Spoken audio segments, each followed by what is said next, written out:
All right. We are going to, the rest of this show, we're going to buy or sell or high or low on SEC projected win totals. Went to Bet MGM this morning, tracked down the 16 SEC schools, what their projected win total is going to be. I don't know that we need to run through all of them because, again, there's 16 teams, and who really cares if Vanderbilt is going to hit over or under 2.5 games? I actually went and looked up their schedule to be like, there's no way they can't win 3 games, right? We'll see. We'll see. I don't know. I could see a few wins on that schedule, but maybe. Are we including playoff games, bowl games in this? Because that really messes with the math. So BetMGM specifically regular season win totals. So we're not even counting the SEC championship? No. Okay. So just the 12 games on their schedule. We will start low and go high because we'll keep listeners involved until we get to Alabama, which is near the higher end of this, which is, I think, kind of fun. I'm interested to see what you guys think. Broke it up into tiers in the way that we kind of thought we would. The most interesting team I thought of the lowest tier, they set Florida at 5 wins. Are we buying or selling Florida at 5 wins? Do we think that's too high or too low? Alex, I'll throw to you first. 5 wins. Well, 5 wins gets Billy fired. Right. I'm tempted to, I want to say push because I do think that is where probably they land. Because they've got to gobble up those wins early. Because again, it's worth reiterating. Since I'm pulling it up now, their last 5 games are insane. Georgia, Texas, LSU, Ole Miss, Florida State. Good God. The interim coach can come in and get fired in that amount of time, and they need a second interim coach. I think 5 wins is probably where they're at. They sneak in a win they're not supposed to, but they're not there yet. They're going to struggle. I think the A&M game is probably the game that kind of pushes them over or under. I'm not sure how good A&M is going to be. Good news for them is that game's at home. They have to win at Mississippi State, though, because if Billy loses that game, he might not even make it to the back end of the schedule. I could see them on paper being 5-2 going into that final stretch. I could also see them being 6-1 if they can get the A&M win, because I think that's the one where I'm kind of like either that or the A&M and Miami games. I think could decide 1 whether Billy keeps his job or not, 2 whether they hit 5 wins. Well, and not to backtrack on my own words, but UCF at home. You use the University of Florida and you lose to upstart Central Florida at home. It's going to be ugly, very ugly. Well, I guess maybe I have kind of forgot this about Florida's schedule. They have to play Miami and Florida State non-conference because of their rivalry with Florida State. So their only kind of gimme games in theory are Samford and UCF's not a gimme, not with Gus Malzahn in charge of that team. So 5 actually, when I was first thinking about it, seemed low, but I'm going to go with the under. Because I struggle to find 5 wins on this schedule. I just think, I think Billy's fired. I think November 16th when they host LSU, I think Coach O is their interim coach, and he leads Florida maybe to a 5th victory against his former team because he's just fired up. Coach O is going to go there and beat LSU. Go Tigers. Sorry, go Gators. That's a terrible Coach O. When we get to LSU, I need you to give your whole thought and spiel in the Coach O voice. I mean, hell, though, Florida's schedule is tough. I forgot about how bad it is. It's brutal. But it's also what version of Miami are they going to see week 1? What is A&M going to look like week 3? You can talk yourself into, okay, I can see 5 or 6 wins. Talk yourself into Mississippi State or Kentucky, but. Right, I can also see him starting 2-5, and then Billy's not there for that gauntlet at the end of the season. Maybe Lane is coaching Florida against Ole Miss on November 23rd. I don't know. Just get it done with. Pull the Band-Aid off. It's going to be very tough. I do think they're better than 5 or 6 teams. I just don't know if they're going to win those games because it's, again, if the wheels come off early, all bets are off. But hey, Florida lists the SEC championship game on their website schedule, so don't forget about that one. Another team in that lower tier that I thought was interesting in terms of their win total, again from BetMGM, South Carolina, 5.5. Mike, I'll let you start. How do we feel? Well, I think when we did the quarterback rankings, I told you I just have a hard time getting on board with South Carolina given their quarterback situation. Norris Sellers It just doesn't really do a whole lot for me. And then you kind of have a similar situation, or no? Yes. Okay. Sorry. They play Clemson. So you have that kind of big non-conference game. And then otherwise, your non-conference schedule is what? Wofford, Akron, Old Dominion. So they only play Clemson as like a major non-conference opponent, which is a yearly thing. So what was their over-under again? 5.5. I think they get there because I think you can sit there and say Old Dominion, Akron, Wofford, they play at Vandy. Like, unless something strange happens, that's a 4th win right there. And then Diego Pavia, hello. Right. I think, well, man. See, that's an interesting one. Seems so low, but then you start looking at some of these schedules and you're like, where is that 5th and 6th win? In the case of South Carolina, sometimes it's, if Diego Pavia is who I think he will be, where's the 4th win? I think you can win at Kentucky. I think you can win at home against A&M. I think you have a shot at home against Missouri. I think you have a shot on the road against Oklahoma. They play LSU at home. I mean, there's chances, but like, I don't think they're going to be favored in probably any of those games. I think they're favored in 4 games. Old Dominion, Akron, Vandy, Wofford. You can make an argument they're favored at home against A&M. That's about it. So I guess I'm going the under again. I wasn't expecting. I thought 5.5 was interesting. Alex, what do you think? I agree. That's the number. I think it's 5. It's tough because you want to say they're continuing to get better, but the quarterback situation just really puts them in a bad spot. I can't really name a playmaker they have on defense. Getting Rocket Sanders in was nice, but you lose Juice Wells. I just think 5 is probably where they're at, especially when you look at, you got to go on the road to Alabama, on the road to Oklahoma. I mean, Ole Miss isn't going to be an easy. You got to hope that Ole Miss game is going to be at night. And maybe you've got a chance there with as weird as that place can get. But I think 5 is probably where they land. Those are the 2 most interesting teams that I saw in kind of the bottom tier, the full list of teams in the bottom tier: Vanderbilt, Mississippi State, Arkansas, Florida, South Carolina. What I would call tier 3 includes Kentucky, Auburn, Oklahoma, and A&M. Curious, I'm going to throw this out to you guys. Alex, we'll start with you this time. Auburn, 7.5. How do we feel? Ooh, off the bat, that feels a little – I don't know if they're going to get to 8 wins. The schedule is very favorable to start off. I'll say that, though. I mean, they should be 4-0 going into a home game against Oklahoma. But then it gets tricky, right? If you get Kentucky, but you're on the road. You get Missouri, but you're on the road. Vanderbilt, so you count wins 1, 2, 3, 4, 5, 6, I think are gimmies. And then who are you going to beat? If it's 7.5, right? It was 7.5, right? Yep. And again, I go under. I think they finished 7. Yep. I think 7 and 5 is where they land. And then you hope you get that 8th win in a bowl game. But that doesn't apply for win totals here. So are you hinging the under as in probably that? So does that mean 1-1 against both Oklahoma and A&M if you're, losing out on the road effectively? Yeah, I think A&M is going to be pretty good. And especially if you get them later in the season, I think they'll come along under Mike Elko. I think he's a really good football coach. If I'm looking for the upside in Auburn, it is that they have that nice runway.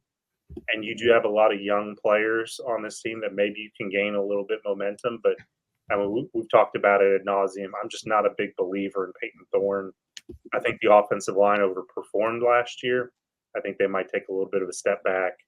And who's your playmaker on defense? I think the Cam Coleman pickup's really nice at receiver, but I don't know if they take that leap. Again, I think 25 is the year where they're really positioned to compete. Mike, what do you think about Auburn at 7.5? I'm going 7. I'm going the under.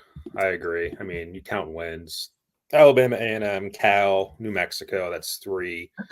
Vandy, that's 4. ULM, that's 5. And then I think you're targeting like an A&M and an Arkansas as like 6 and 7. But I think getting to 8 is going to be pretty difficult for that Auburn team. Yeah, I think they split between Arkansas and A&M. Which leaves them at, 6? Yeah. Or, yeah. It may be 6. I'll say they find a way and sneak in a 7th win, but maybe the Oklahoma game because it is at home. But something tells me so if they win that Oklahoma game, I think they're 5-0 if they win that Oklahoma game. Which then, and I think they will have beaten Arkansas. Like, how does that? Like, how does I? That's going to change a lot of perceptions, right? If they start 5-0 before they go into the gauntlet of their road. But then you lose 35-3 at Georgia, and then everybody realizes, and then you go on the road to Missouri and Kentucky, and you're going to get a little bit exposed on defense, and then going to Kentucky, not the easiest thing to do once you're coming off those 2 games. So. They have a chance to look good early on, but there's a lot of schools that fall in that category too. Auburn lost to New Mexico State last year. People forget. They pulled the double dip and lose to New Mexico. I don't know. I think that Oklahoma game could go a long ways in maybe setting the tone for what the rest of their season could be. I don't know. If they lose that game, then it's like, okay, they're probably still on track-ish, but maybe a win over Oklahoma would suggest a step or 2 ahead of schedule. I don't know. That's my thought. Tom Green Bowl. There you go. Shout out. The other interesting team I thought from what we're calling Tier 3 here, A&M, 8.5. Mike, I'll throw it to you to start. Under.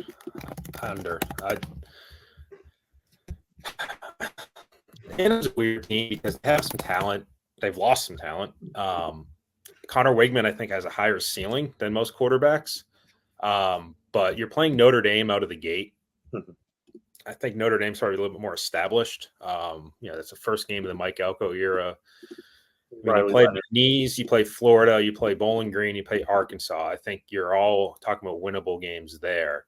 But then it's Missouri, Mississippi State, LSU, South Carolina, New Mexico State, Auburn, Texas. You said 8.5? 8.5. I'd say they're a 7 to 8 win team. I think at Auburn is a difficult is one you're looking at. I think Texas, obviously, LSU, Missouri. So that would be 8 if you lose all 4 of those. And then Notre Dame, that brings it down to 7. 7 to 8, somewhere. Maybe you steal the Auburn game or you steal the Notre Dame game, but I think it's a 7 or 8 win team. I do wonder, though, that Notre Dame game is going to be at Kyle Field, right? Yes. So Colt Game Day will be there for that. You're right. They'll get Notre Dame, Mizzou, LSU, and Texas at the end of the year. I know Texas probably has a giant talent advantage, but juiced up rivalry game, pretty, if you're going to play some of those toughest games, you prefer to get them at home. Does that matter? Or Alex, what do you think? Oh, I definitely think it matters. I don't think it matters enough to get them over 8.5. I agree with Mike. I think they're a 7 to 8 win team. I don't see their ceiling being that much higher than that. I think Wegman's a good quarterback. I just don't know with the turnover how quickly they're going to be able to get up to speed offensively. I think they're going to be better, much better defensively. That's Elko's specialty. But I can't count up to 9 wins on this schedule. I just don't think it's there. Especially, I think at South Carolina and at Auburn. Those 2 being road games, I think really hurts them. If they were at home, I think I could talk myself into it, but not as the schedule lies. I don't know. I found 8.5 to be intriguing because I thought that was a little high given the roster turnover and new coach. But then you look at your schedule and some optimists, maybe on TexAgs, could probably talk themselves into 9 wins. I mean, avoiding Alabama and Georgia is not something most SEC teams can do this year. So that goes in their favor. Right. So, if they're able to piece some things together early or piece some things together quickly or perform fairly well against a Mizzou team, even in a loss, or even beat Mizzou, I don't know. It could be interesting. The tier 2, and we'll go through all 5 of these teams. The second tier that I have, Tennessee, Ole Miss, Mizzou, LSU, Alabama. They're all set at 9.5. Alex, I'll throw it to you to start. Tennessee, 9.5. Buy or sell, high or low? How do we feel? We've talked about this before. I'm not a big believer in I think it's a prove-it year for Heupel. And as much as I like Nico, it's his first year starting. I think we have to assume some bumps in the road. So if it's 9.5, again, pretty favorable out of the gate with Chattanooga, NC State, Kent State. The at Oklahoma game is going to be interesting on a number of levels. One, obviously, it's their big first SEC game. It's on the road, and the Heupel thing on top of it with being shown the door there. So you say they get that. It does set up for them to go 6, 7, 8, 9. Maybe they do get to 10. I think it's possible. When you look at, again, the last 4 games of the season, Mississippi State, there's a win. At Georgia, there's a loss. But UTEP and Vanderbilt end. I think they do backdoor into 10 wins. I think it probably comes down to Oklahoma and Alabama. Like those are probably the two. I could see them going 8-4. I could see them going 10-2. That's at least how I view it. Just kind of glancing at their schedule. Mike, what do you think? I think they're an 8 to 9 win team. I think there's going to be a lot of teams in the SEC in that category. I think getting to 10 wins in this SEC is tough. I don't think we're looking at a long list of teams that are going to be doing that. So, if you say 9 wins, I think you're picking Alabama, Georgia, and Oklahoma off the bat. And then, like I said, maybe 8, like NC State and Charlotte. Like, you're playing Arkansas in Arkansas, like early in the season before things fall apart for them. Like, who knows? I'm looking at 3 to 4 losses for the Vols. Ole Miss, another team, 9.5's the line. Mike, what do you think? I think that's a team that can get to 10. I think there's probably a couple teams that get to 10. I think they're one of them. I think, as we've talked about a lot, their schedule is favorable for it. Maybe you can cross off the Georgia game as one of their losses, but the rest of that look is you're struggling to find an obvious second loss. So I think they get to 10. I think the at LSU in mid-October could potentially be at Florida at the end of the season when they're maybe not playing for Billy anymore. Could that be a little bit of a trap game to keep them at 9 and not quite at 10? Alex, what do you think?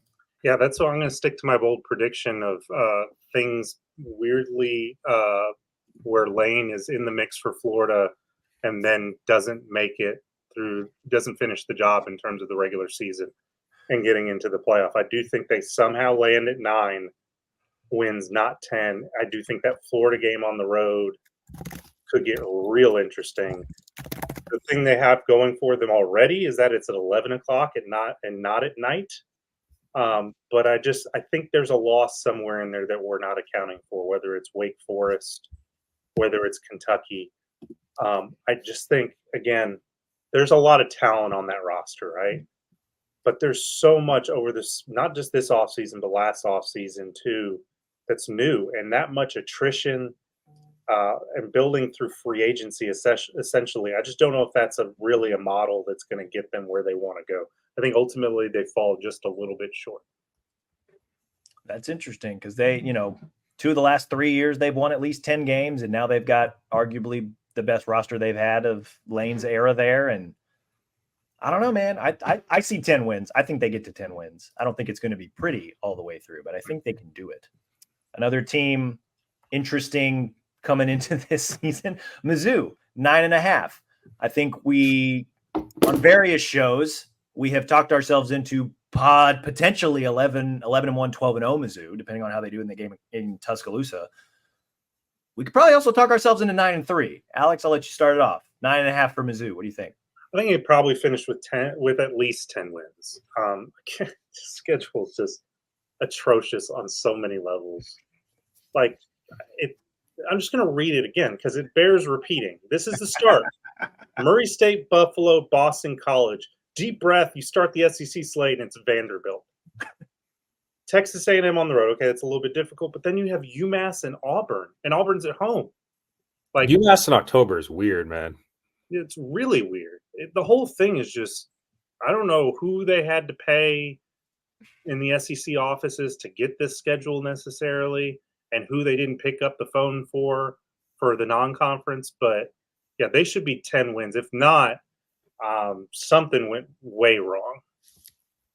I think the stretch that will define whether they get to 10 or not will be at Alabama, Oklahoma at home, at South Carolina, because they got to come to Tuscaloosa. Let's see what they're made of.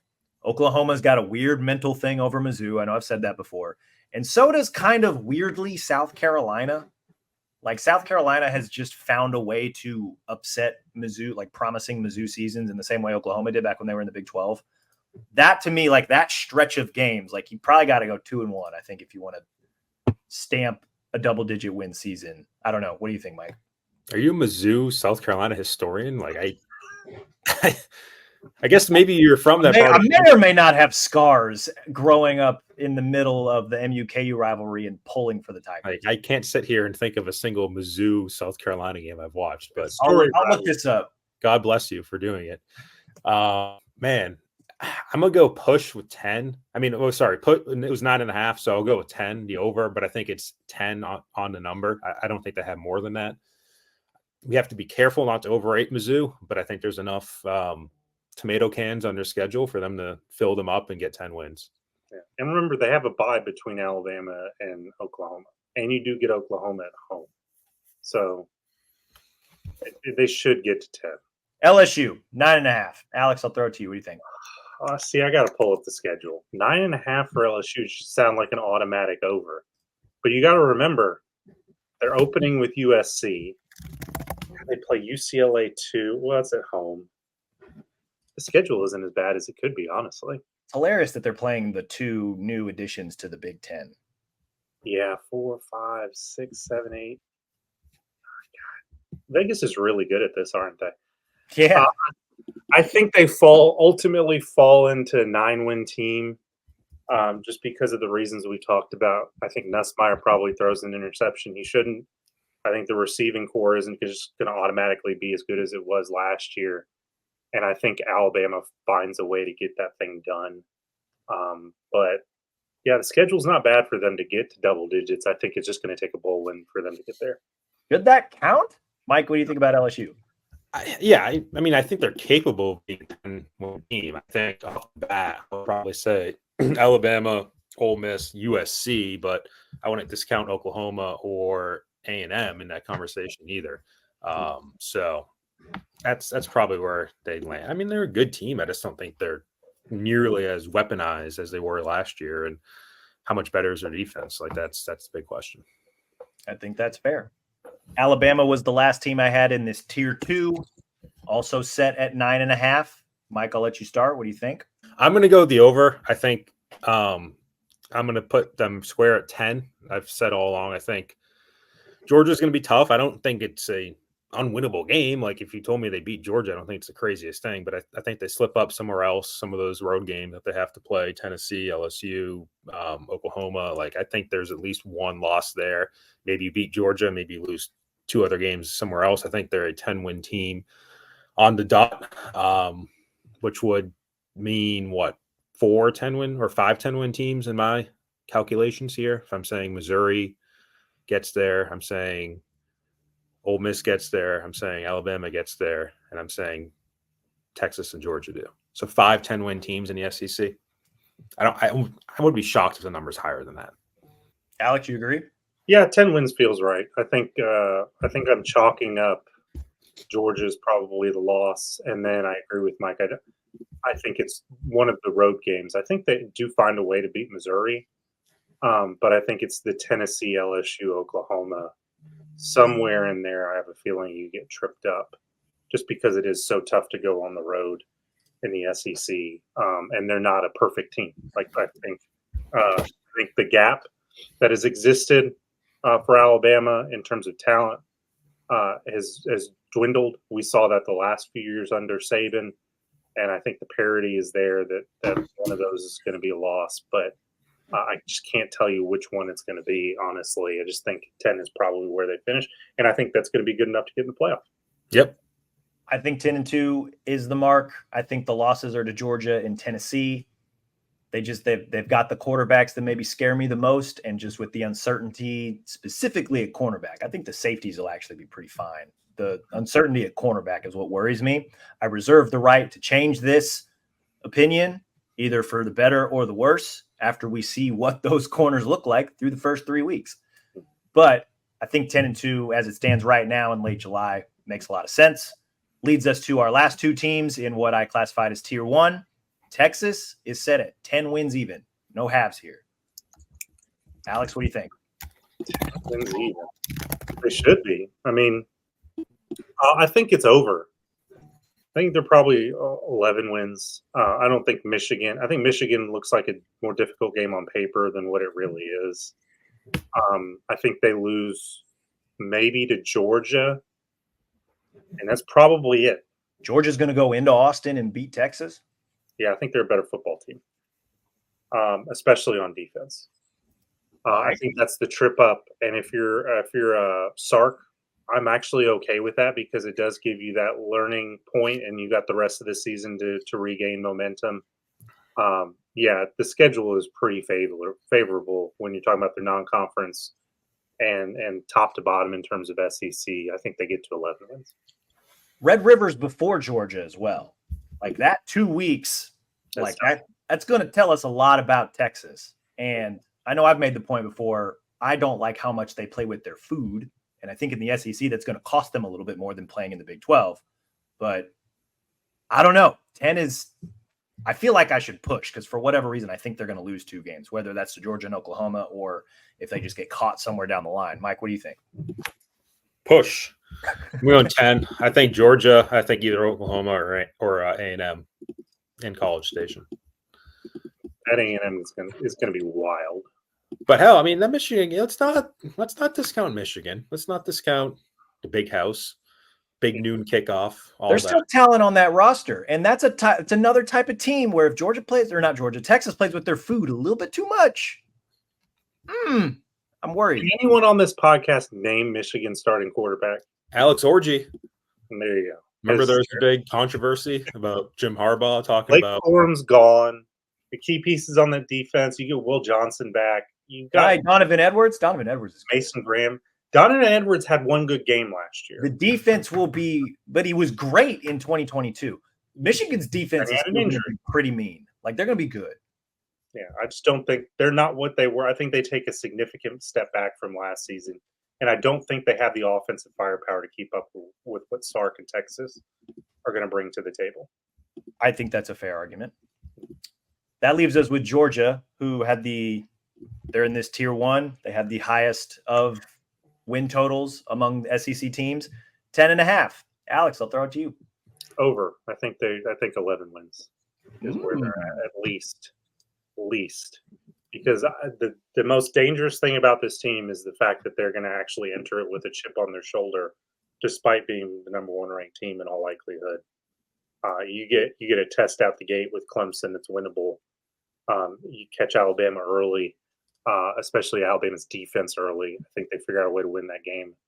And then, like I said, I think they beat Texas. So outside of that, I understand people are going to bring up the Ole Miss game. I just don't think Ole Miss can match up in the trenches on either side of the ball.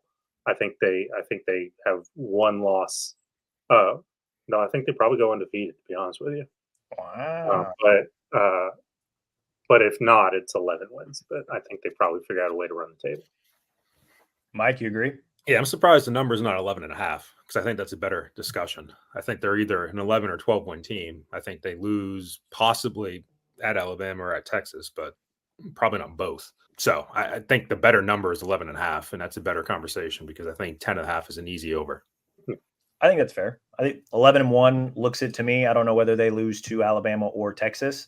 That's all we've got for the show today. This was fun. Touched on a lot of topical things. Got another SEC discussion in there. Appreciate you guys slogging with us through this. I know this was a little bit of a longer show. We'll be back with 2 more shows next week. We'll also be back with, I think we're going to start actually digging into the Alabama team. We're going to talk about some fall camp battles that we're going to be paying attention to, some players that we're maybe hoping or going to be monitoring whether or not they emerge throughout fall camp, players that maybe have a little bit higher expectation coming into the 2024 season, things of that nature. So we'll have 2 more shows for you guys next week. In the meantime, though, be sure to rate and review this show wherever you listen to your podcast, Apple, Stitcher, Spotify, even our Bama 247 YouTube page. Subscribe to Bama 247 and 247 Sports. You can still get 30% off an annual VIP membership. Years worth of Bama 247 and 247 sports coverage for less than $10. You should absolutely cash in on that special while you still can. As always, we appreciate you guys for listening. We'll talk to you all again soon.